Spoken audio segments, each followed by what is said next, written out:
mengetahui apakah ada korelasi antara peringkat kelas ya, peringkat nilai kelas di semester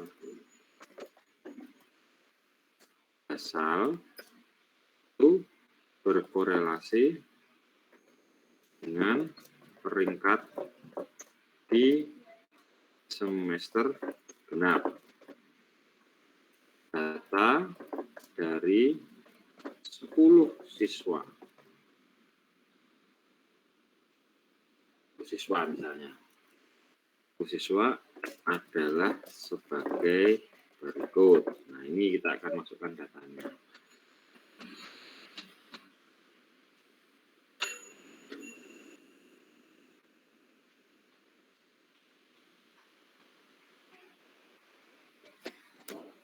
Nah, kita bikin tabel misalnya nomor data semester 1, semester 2, D kuadrat.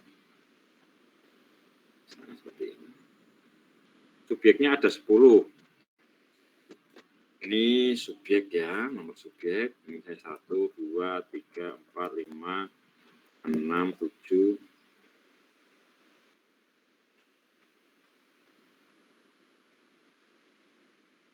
Delapan, 9, 10. Subjeknya 10 ini. Nah, ini adalah peringkat atau ranking semester 1. Ini adalah peringkat ranking semester 2. Hanya ya. Subjek 1 itu misalnya Budi. Budi itu semester 1 dia ranking 1. Ini misalnya ranking 3. Nah, gini ya. 6, 7, 2 sudah ada berapa itu? 5,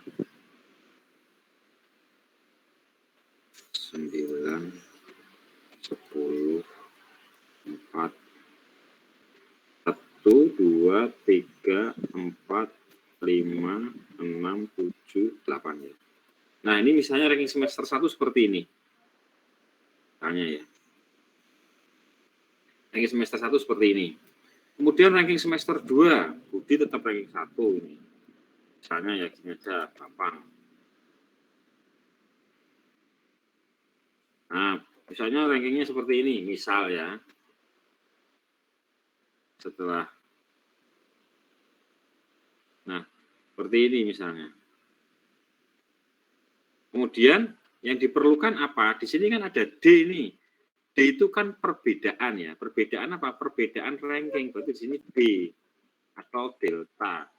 Perbedaan itu berarti di sini ranking pertama ini, kelompok pertama dikurangi kelompok kedua untuk setiap subjek. 1 dikurangi 1 berapa ini? Ini. 0. Ini 0 ya. Ini berarti 1. Ini 3. Ini 3. Di sini 2. Subjek nomor 5 itu semester 1 dia ranking 2. Ternyata semester 3 dia rankingnya turun jadi ranking 5. Berarti min 3. Min 1. Ini 2. Ini 2. Di sini min 5 ini turun jauh. Di sini min 2. Sampai di sini paham? Kemudian ada D kuadrat, kan itu rumusnya kan minta D kuadrat. Ya kan? Minta D kuadrat. Taruh di sini D kuadrat. Berarti yang sebelah itu kita kuadratkan saja. 0 kuadrat. 0, 1, 9, 9, 9, 1, 4, 4, 25, 4. Kemudian kamu jumlahkan. Kan ini rumusnya adalah sigma D kuadrat. Berarti dijumlahkan. Bawah ini dijumlahkan. Coba kamu jumlahkan pakai kalkulator. Berapa ini?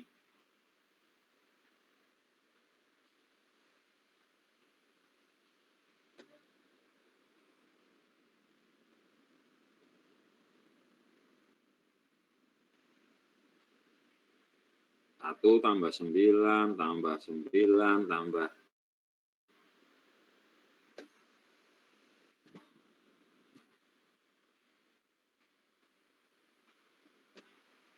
berapa?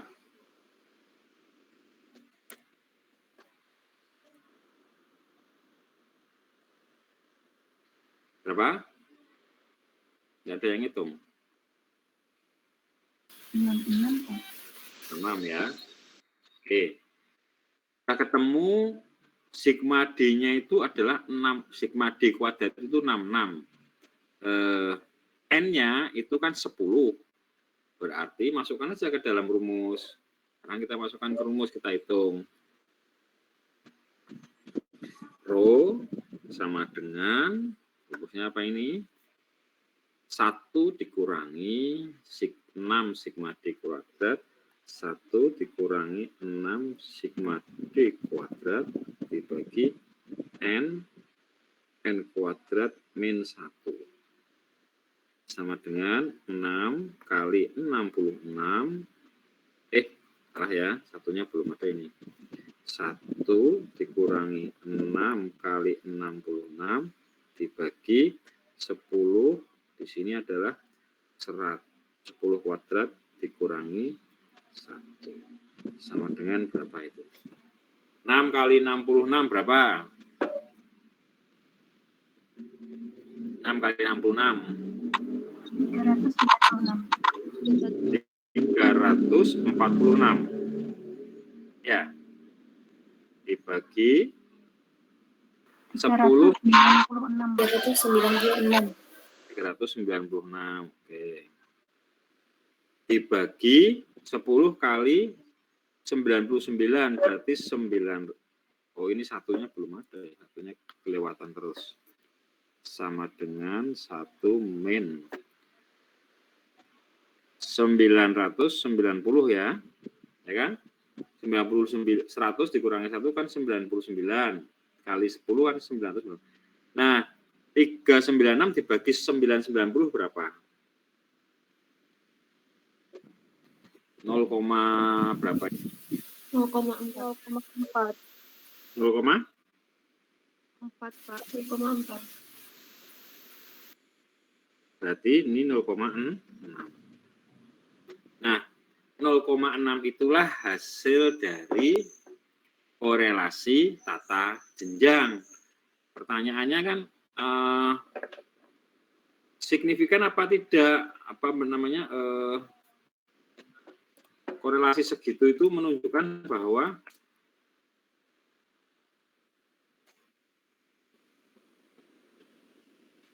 nyata atau tidak kan gitu kan? Nah, berarti kita harus lihat pada tabel, ya kan? Tabel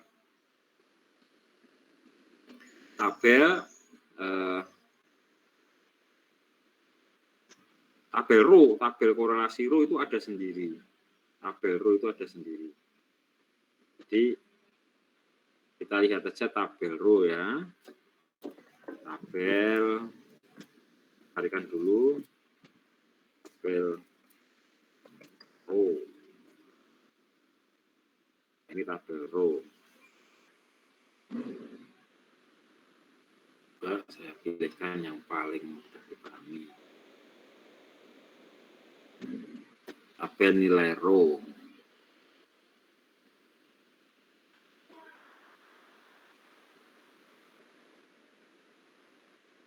Big image.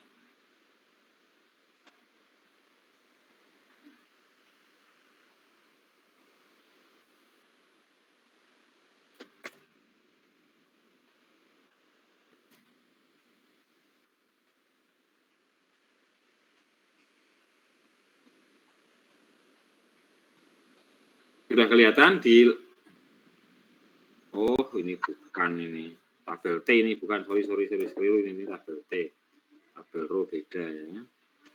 Tabel nilai rho.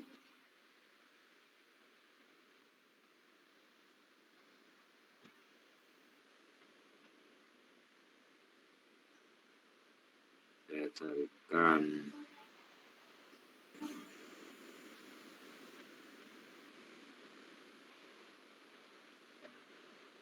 Nah, ini.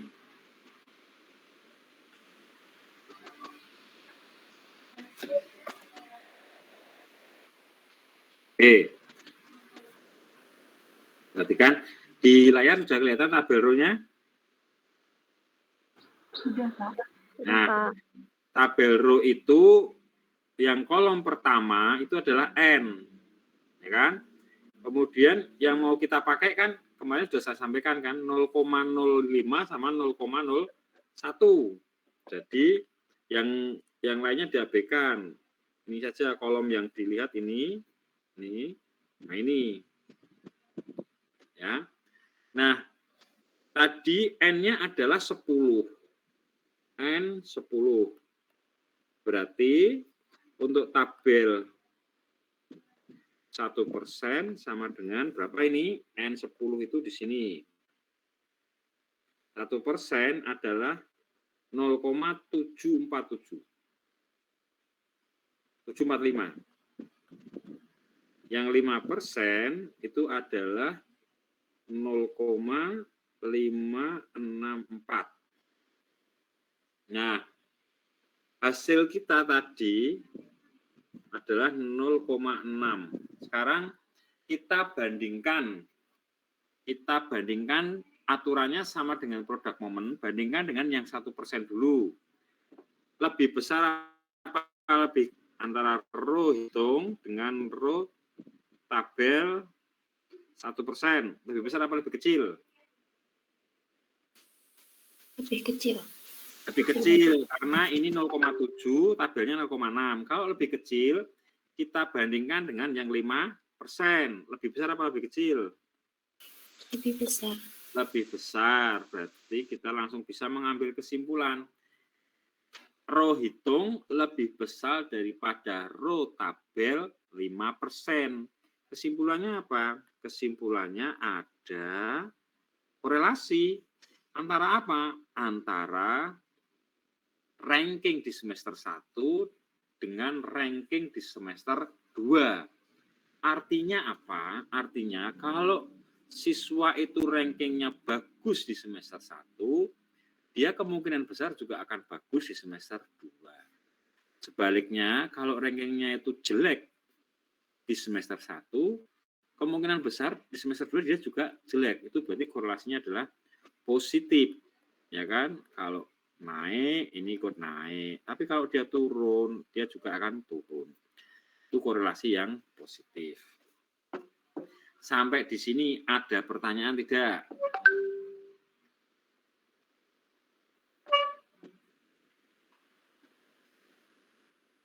Nah, kalau tidak ada pertanyaan, kita coba lagi. Misalnya ini ya. Misalnya,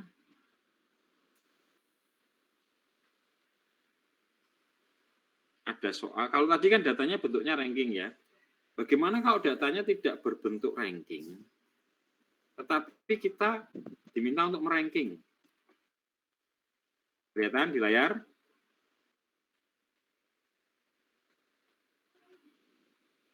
Nah, misalnya seperti ini.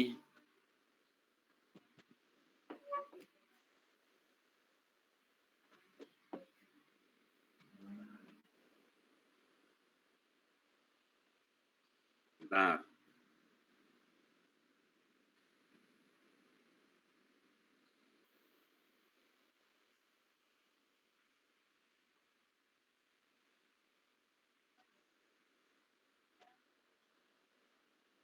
Misalnya ini ada kasus yang agak berbeda ini. Kelihatan enggak kamu di layar? Kelihatan, Pak. Nah, ada kasus agak berbeda. Jadi ini subjeknya sama. Subjeknya sama ini. Subjeknya namanya ini A, B sampai Z, sampai J ini kan. Kemudian peneliti, seorang guru, seorang dosen ini ini menghitung terkait apakah ranking organisasi ekstra universitas, ekstrakurikuler itu berpengaruh dengan prestasinya.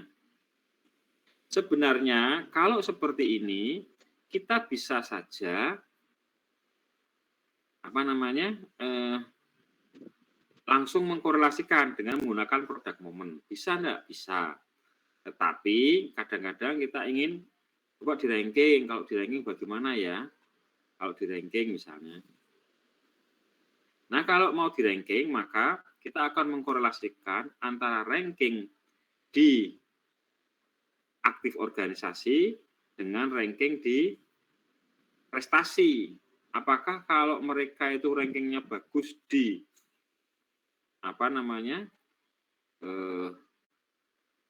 aktif di organisasi itu rankingnya bagus, ranking keaktifan ya, dengan akan selalu ranking di prestasinya itu juga bagus misalnya. Nah, ini bisa saja dilakukan. Pertanyaannya, memang di sini belum dalam bentuk ranking. Ini kan dalam bentuk angka kan? Ini juga dalam bentuk angka. Maka kita akan membuat perankingan. Di sini ranking. Ini juga ranking 2. Nah kan? Jadi dua-duanya mau kita ranking. Karena ini penelitian maunya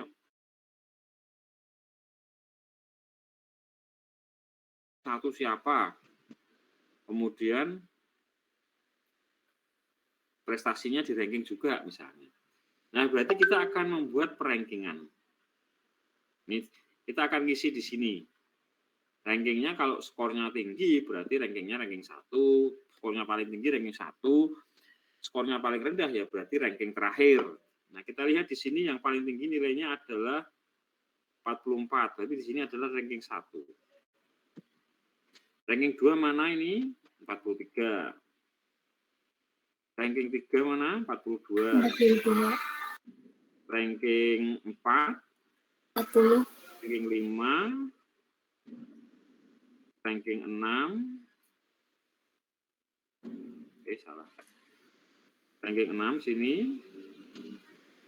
Ranking 7. Ranking 8. Ranking 9, ranking 10.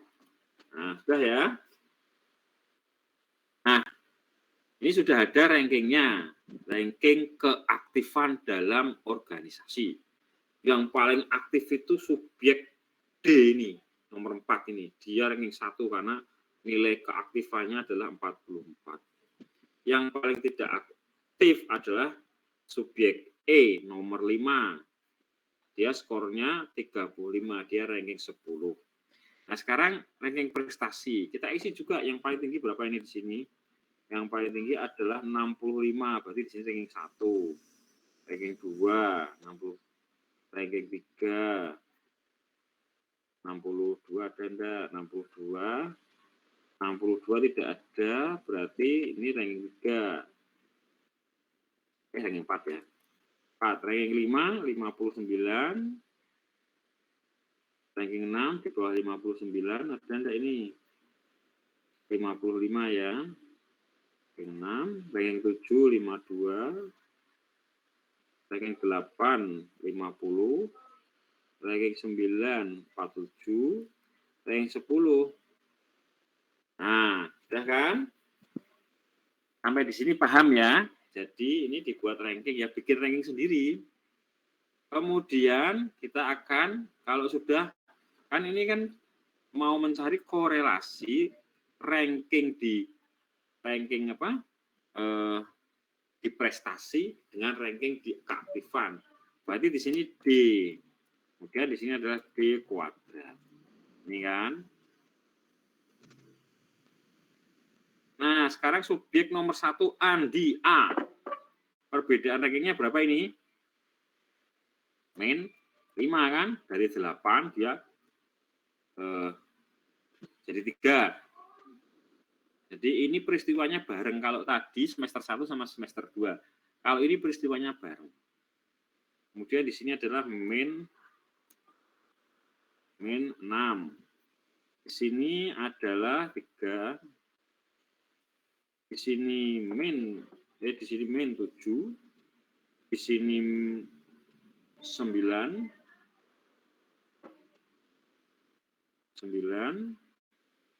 Di sini min 5. Di sini min 1. Ini adalah min 6. Di sini adalah 7. Di sini adalah 1. Sampai di sini paham ya? Jadi ini ranking 1 dikurangi ranking 2 untuk mencari D-nya, selisihnya, deltanya. Ini kurangi ini. Kemudian dikuadratkan 25, 36, 81, 25, 1, 36, 49. Tuh. Jumlahnya berapa? Hitung aja matematika bawah biasa ya. Jadi jumlahnya kalau di sini ini adalah jumlah ya. Jumlah. Kalau sini ini dijumlahkan ke bawah.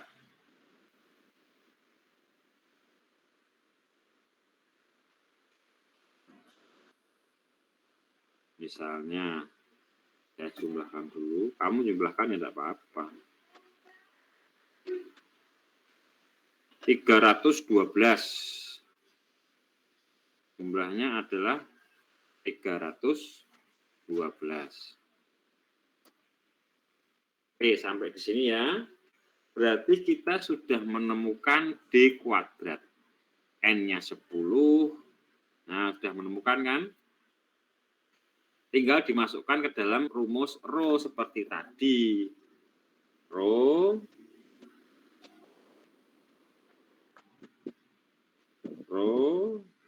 sama dengan 1 min 6 sigma D kuadrat dibagi N kuadrat min 1. Ini kan berarti 1 dikurangi 6 kali 312 dibagi, ini kan tadi sama 10 kuadrat min 1. Sama dengan 1 dikurangi 312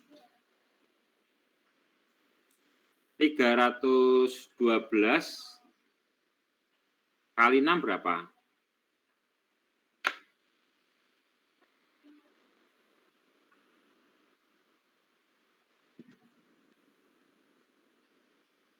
Ini benar apa enggak kira-kira? Bisa saja salah ya.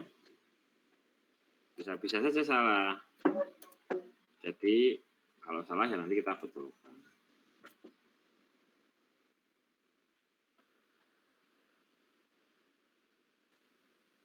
Satu 1872.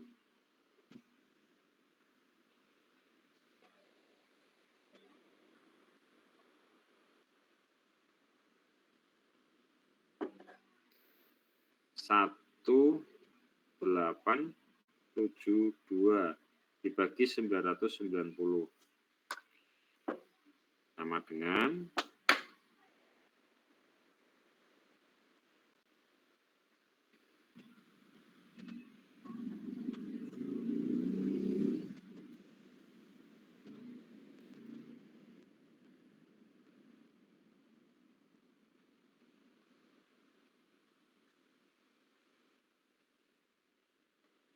1,89 ya. Gitu. Berarti 1 dikurangi 1,89 sama dengan min 0,89. Nah, itulah hasilnya. Nah, perhatikan baik-baik. ini masih apa namanya? Masih korelasinya masih 0, ya, berarti benar ini. Nah, perhatikan angka minus itu artinya kalau kelompok satunya naik, kelompok duanya turun, ranking kegiatan ekstra itu tinggi, IP-nya itu turun. Kalau ranking ekstranya itu rendah, IP-nya itu tinggi, itu namanya korelasi negatif. Jadi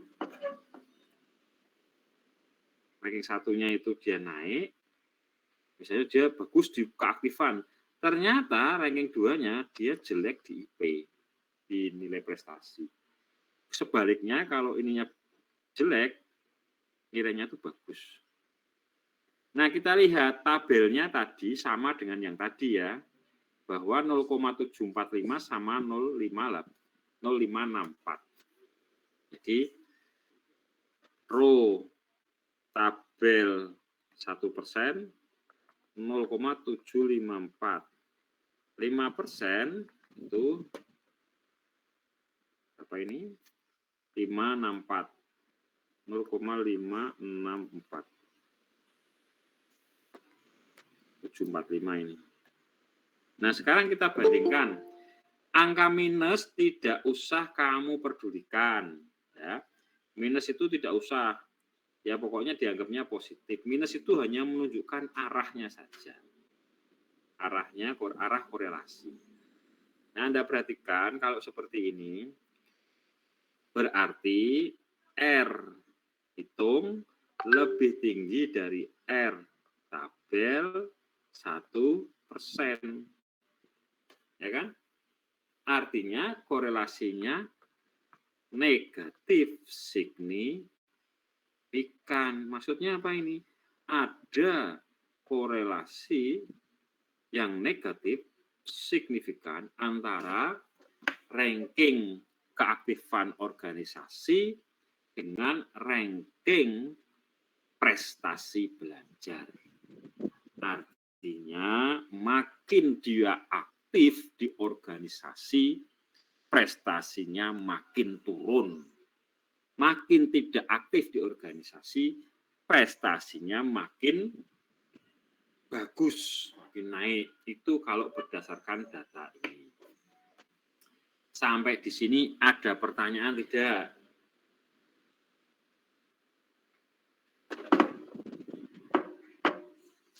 Ada pertanyaan enggak? Untuk korelasi tata jenjang. Ada pertanyaan enggak? Enggak ada. Sekarang saya coba misalnya datanya itu sama, terus rankingnya bagaimana? Misalnya kita pakai data ini ya. Kita pakai data ini misalnya. Saya copy aja. Misalnya saya pakai data ini.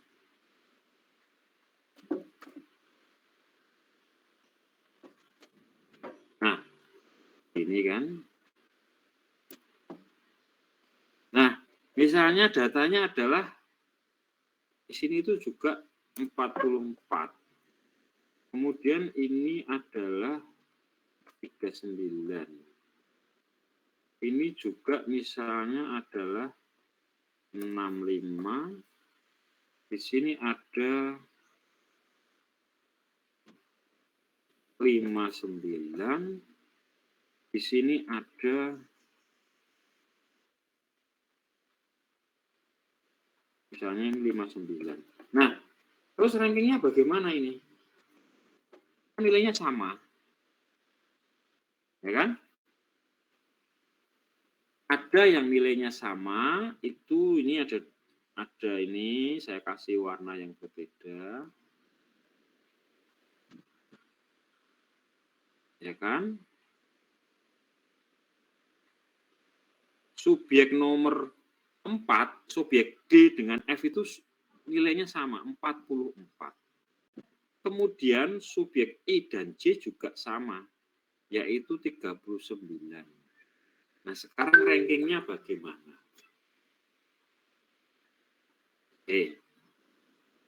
Bagaimana? Ini ranking berapa ini? Subjek D. Subjek F ranking berapa? Caranya adalah rankingnya dibagi. Jadi rankingnya dia ya sama karena skornya sama. Ini kan harusnya ranking 1 dan ranking 2 ya. Entah mana ya, ranking 1 sama 2.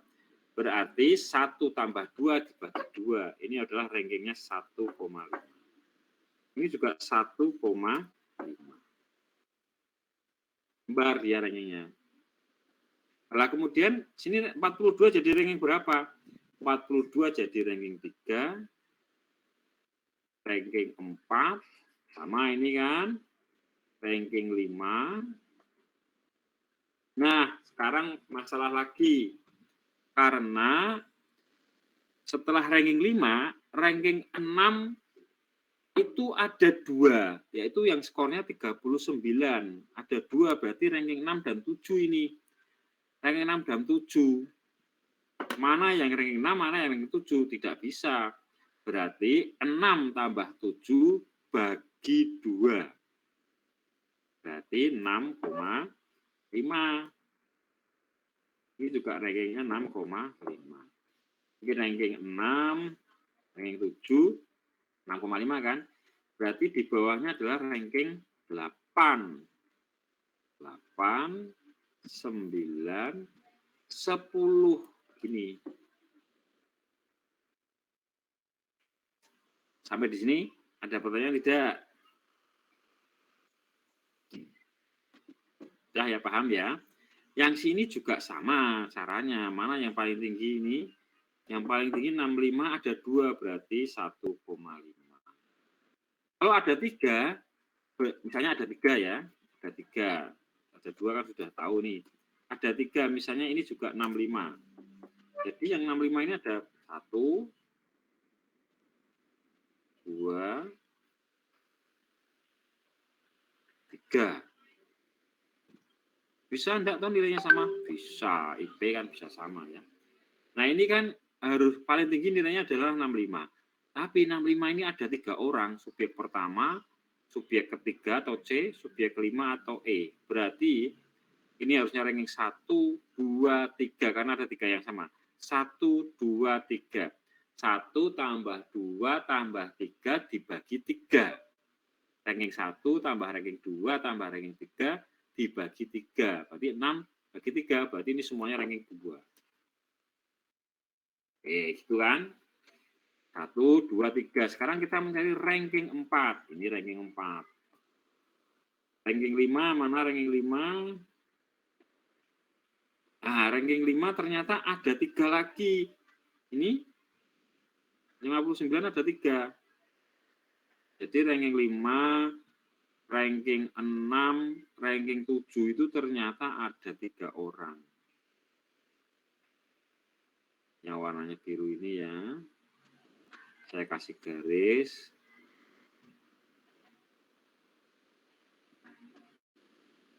Nah, ranking 5, 6, 7 ada 3. Berarti caranya bagaimana membuat rankingnya? Ya tambahkan saja. 5 tambah 6. 5 tambah 6 berapa? 11 tambah 5 tambah 7. 11 tambah 7 berarti 18. 3 berarti ini 6. Ini 6. Ini juga 6. Jadi kita ini sudah ranking 1. Sebenarnya ini kan sudah ranking 1 sampai 7 kan. Sisanya adalah ranking 8, 9, 10. Berarti ini 8, ini 9, ini 10. Itu ya. Kemudian ini juga berubah kan. Di sini berarti 7 min, sebenarnya enggak usah min, enggak apa-apa ya. 6. Salah. 7, 6, kenapa salah terus?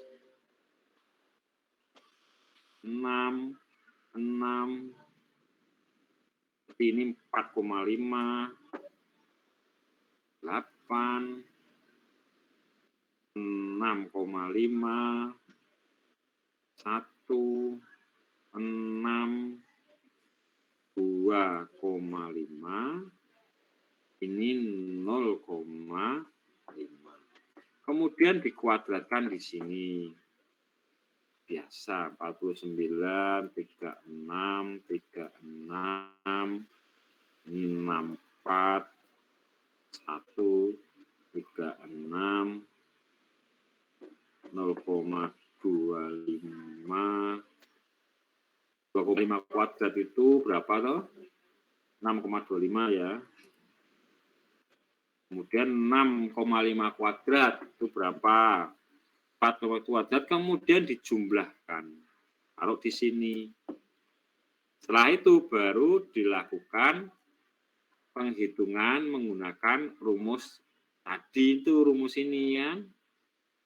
Nah, setelah itu konsultasikan ke tabel.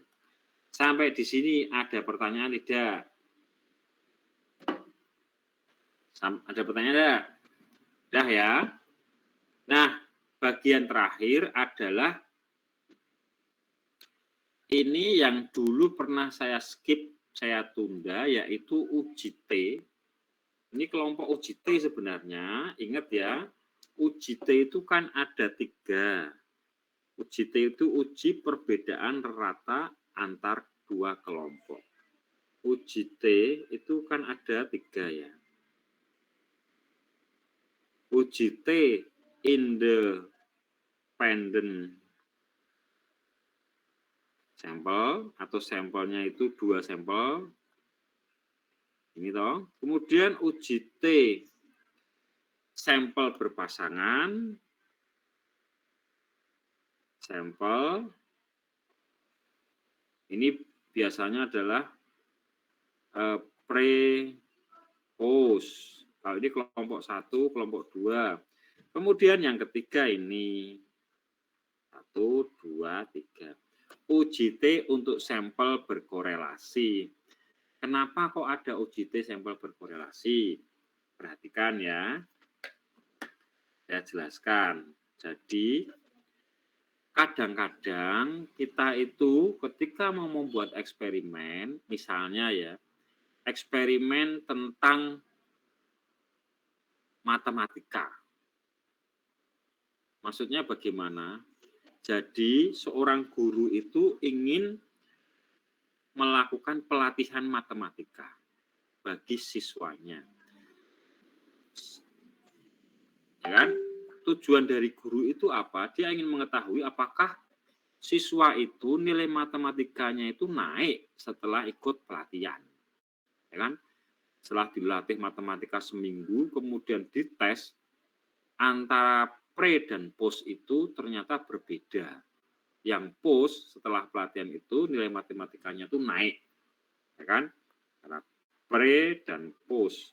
Harapannya post itu naik. Itu kan? Masalahnya adalah di dalam di dalam kelompoknya itu ada anak pinter, anak sedang, dan anak bodoh misalnya. Dilihat dari EQ-nya. Subjeknya itu EQ-nya macam-macam. Nah, supaya tidak terjadi bahwa, jadi begini loh, ini kan ada pre, kemudian ada pelatihan, kemudian ada post kan, ini nilai.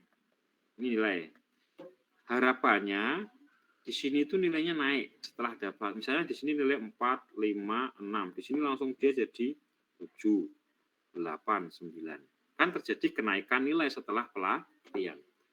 Pertanyaannya adalah, apakah kenaikan nilai itu semata-mata karena pelatihan atau sebab yang lain? Maksudnya bagaimana? Bisa saja subjek itu nilainya naik itu bukan karena pelatihan, tapi karena dia dari awalnya itu memang sudah pintar. Dia tidak dilatih pun nilainya bagus sebenarnya. Nah, untuk menghindari itu, karena kenapa kok itu harus dihindari? Karena guru itu ingin mengetahui efektivitas pelatihan ini. Ini seperti petani ketika mau menanam itu pakai pupuk A gitu ya. Jadi kan nanti kan ada sebelum pupuk A, ini sebelum, ini sesudah. Sebelum diberi pupuk A hasilnya itu 10 ton, 12 ton, 13 ton. Setelah dikasih pupuk A ini 15, ini jadi 16, ini jadi 17. Pertanyaannya, apakah 10 jadi 15 itu memang gara-gara pupuknya atau gara-gara yang lain memang tanahnya itu sudah subur gitu. Nah, kalau eksperimen itu tujuan utamanya kan ingin mengetahui bahwa memang perubahan dari pre ke post itu disebabkan karena pelatihan, bukan karena yang lain. Nah, untuk mengatasi hal itu, maka peneliti akan memasangkan antara yang dipasangkan siapa? Yang pinter sama yang pinter dipasangkan. Jadi, misalnya A itu EQ-nya 115, B EQ-nya juga 115, C EQ-nya 110, D EQ-nya 109, E EQ-nya 95, kemudian F EQ-nya adalah 95. Maka ini harus dipasangkan, A dan B itu dipasangkan. Kemudian C dan D itu dipasangkan, E dan F itu juga dipasangkan. Paham ya? Dipasangkan itu dia diadu dengan yang sekelasnya, yang selevel. Diadu dengan yang selevel. Yang satu nanti menjadi kelompok kontrol eksperimen, yang satu menjadi kelompok kontrol. Itu kira-kira gambaran dari korelasi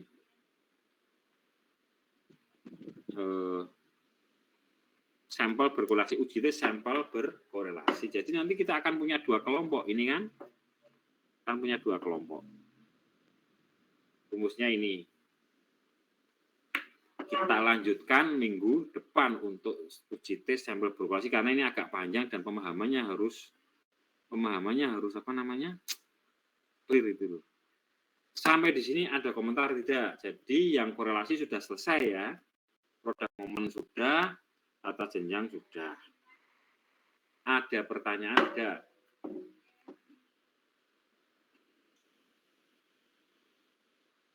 Kalau tidak ada, kita ketemu